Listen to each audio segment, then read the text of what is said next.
أنا تكلمت الفرات تكلم، فهوايه ما إن أراد تقدم. وله الرزايا إن تسابق زحفها، أفنيت عمري كي يعز ويسلم.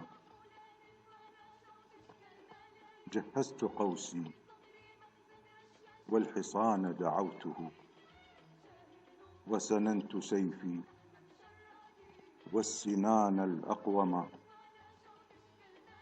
ونضوت عني كل ناعم ملبس،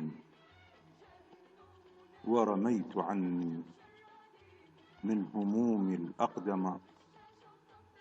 وزررت درعي طالبا من والدي دعواته، لو قام ليلا مظلما. والأهل أودعت الإله ضمانهم، والدار والأم الحنون مقدما.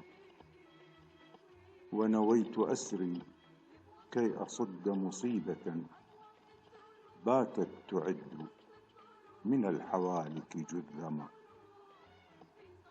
لا مستراح اليوم فيما يقتضي مني انتباها، لو أباري مرغما.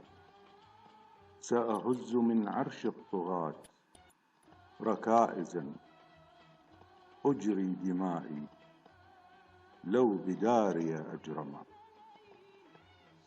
قد زاد من صهيون فرط عداوة، تثري جراحا مترعاة بالدماء.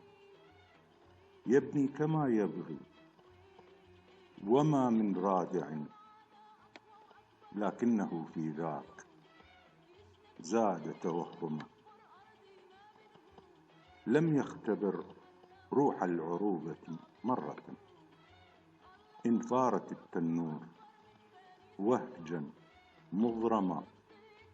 فالأرض من دون السلاح مشاعة، والبيت يوهى لو تخلف من رمى. إنا جنود الحق في صدر الوغى، نفديه بيتا قد تسامق معلما.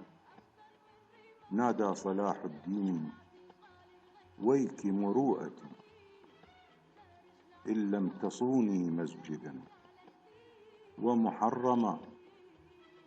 وأنا ألبي ما استطعت نداءه، وأهب عزما لن يكل ويهرما.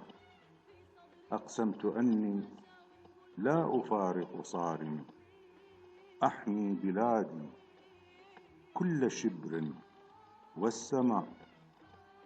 وأزيح عن أرضي دواهي غاصب يبغي الأذى للساكنين وللحمى.